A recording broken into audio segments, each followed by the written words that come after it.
আপোষ করা just impossible. Hello everyone, আবার একটা নতুন ব্লগে সবাইকে ওয়েলকাম। হেলদি একটা ড্রিঙ্ক দিয়ে স্টার্ট করলাম। চলো আজকে সাফারটা স্টার্ট করা যাক। তারপরে সাফার করতে করতে মাঝপথে দাঁড়িয়ে ব্রেকফাস্টটা করে নিলাম। ব্রেকফাস্টে ছিল লুচি, ডিম টোস্ট আর 2 কাপ চা। আমরা হলাম বাঙালি মানুষ, লুচি দেখে তো নিজেকে আটকাতেই পারি না, কি তাই তো? তারপরে আবারও সাফারটা স্টার্ট করলাম। হ্যাঁ, বলতেই ভুলে গেলাম, খাবারগুলো কিন্তু ভীষণ টেস্টি ছিল।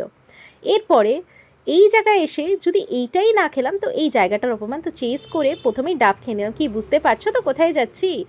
তারপরে দেখো এই গাছটায় আম আর বেল পুরো ভর্তি ছিল। আবারও সাফার স্টার্ট করলাম।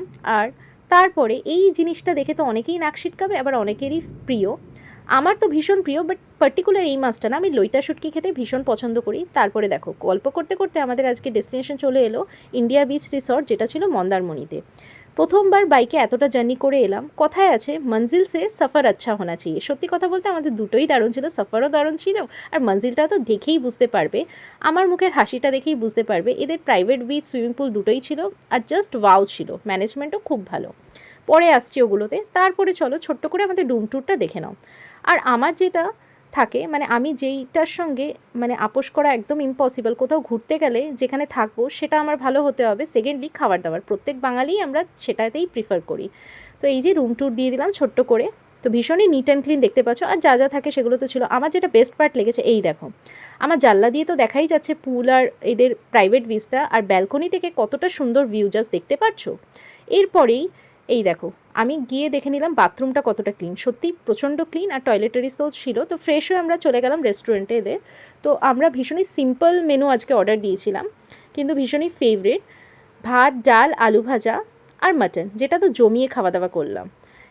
আর মাটনটা তো ভীষণই টেস্টি ছিল। তারপরে এদের প্রাইভেট বিচে চলে গেলাম একটু সময় কাটাবো বলে, সানসেটটা এনজয় করব বলে, সেই মতেই এনজয় করে নিলাম। আর তারপরে রুমে এসে দেখেই এরা হচ্ছে এদের কমপ্লিমেন্টারি টিটা দিল, সেটা এনজয় করলাম নিজেদের ব্যালকনিতে বসে।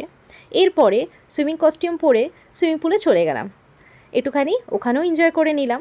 এরপরে জানো তো কোথাও ঘুরতে গেলে না আমার একটু বেশি বেশি খিদে পায়, তোমাদের সঙ্গেও কি সেটা হয়? অবশ্যই কমেন্টে জানিও। তো আমি তো ফ্রেশ হতে চলে গেছিলাম, বর্মশাই দিকে অর্ডার দিয়ে দিয়েছে ফিশ পাকোড়া, এগ পাকোড়া আর কফি, সেটাও জমিয়ে ব্যালকনিতে এনজয় করলাম। আর তারপরে এদের প্রপার্টিটা ঘুরতে চলে গেলাম। তো এদের তো পার্কও ছিল, তো সেখানে বসে একটু দোলনাও ঝুলে নিলাম, বেশ সুন্দর লাগছিলো, এত হাওয়া চলছিল কি আর বলি। আমার চুলটাকে অ্যাভয়েড করো, কেন ভেজা ছিল, শ্যাম্পু করে নিয়েছিলাম। এই দেখো খুব এনজয় করেছি। আর তারপরে আমরা ডিনার অর্ডার করেছিলাম রুটি আর চিলি চিকেন, যেটাও খেতে অসাধারণ ছিল। তো আজকের এই অবধিই থাক, পরের ভিডিওতে আরও কিছু শেয়ার করব। তবে দারুণ কাটিয়েছিলাম। সো ভিডিওটা ভালো লাগলে কিন্তু অবশ্যই লাইক, শেয়ার, সাবস্ক্রাইব করে পাশে থেকো।